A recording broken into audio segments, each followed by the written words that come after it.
Si è svolta ieri sera la Primavera del Cuoco, un evento organizzato dall'Associazione Provinciali Cuochi e Pasticceri di Agrigento, Salvatore Schifano, presso il Feudo Burreiotto, la location scelta per l'evento. Il menù proposto si è ispirato appunto alla primavera, con la promozione e la valorizzazione dei prodotti di eccellenza del nostro territorio nell'ottica di favorire la filiera corta, la crescita economica dell'intero tessuto sociale, creando tra i protagonisti una rete sinergica all'insegna dello sviluppo enogastronomico, alimentare e culturale.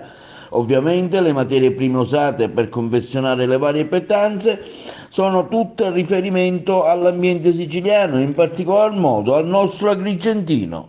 Sì, l'abbiamo voluto la festa della primavera, perché è l'ultimo incontro che abbiamo prima che si inizi una buona stagione. È un augurio che ci diamo noi all'inizio della stagione, perché poi iniziamo a lavorare tutti e stiamo 4 mesi fermi.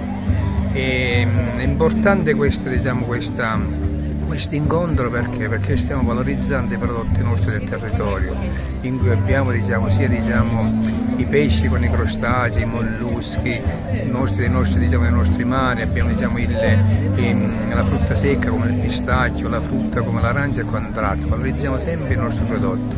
Io ringrazio tutti i ristoratori che hanno partecipato, perché l'aperitivo è stato offerto da loro. Ogni postazione ha fatto un finger proprio che andava a caratterizzare il proprio ristorante. Io sono molto contento.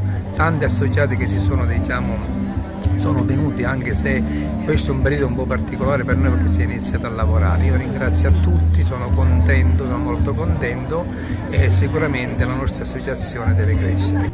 Sì, oggi per noi è un momento molto importante, perché abbiamo creato questo evento proprio per riunire in una serata tutti i ristoratori che operano nell'Agrigentino, e ognuno di loro ha portato un proprio piatto, lo chiamiamo tra virgolette forte, che è l'espressione della loro cucina e della loro ideologia, come possono interpretare il nostro territorio proponendo dei piatti originali.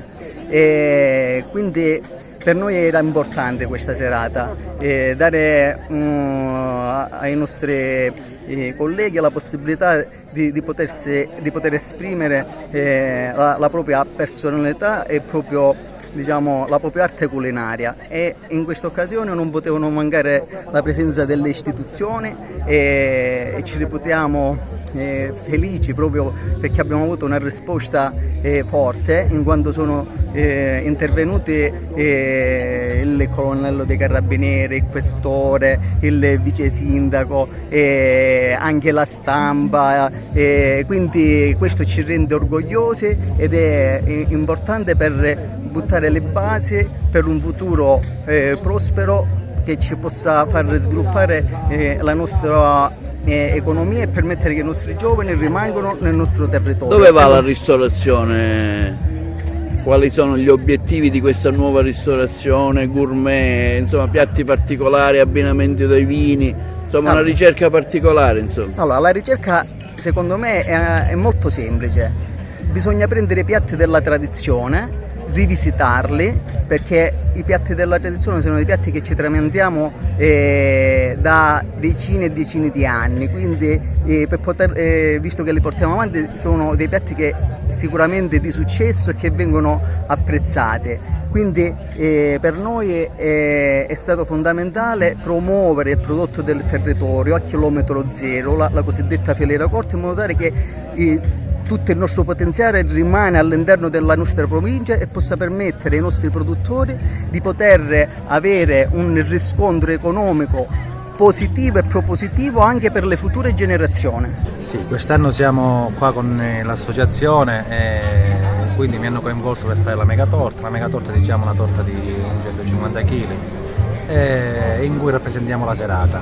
Poi ci sarà anche con me il vicepresidente Iacono Manno, che è segretario che mi aiuterà a fare anche la torta. Comunque abbiamo uno staff già preparato per poter realizzare questa torta. A quando la prossima megatorta? Allora, ci stiamo organizzando per l'evento di San Calogero, perché già da qualche anno che non la facciamo, dovuto anche al Covid, e quest'anno ci si presume di farla, ma anche in un modo un po' più particolare rispetto ad altri anni, perché chi non lo sa io convolgo anche i ragazzi con la sindrome Down che fanno parte dell'associazione, quindi danno loro a darci questo spettacolo.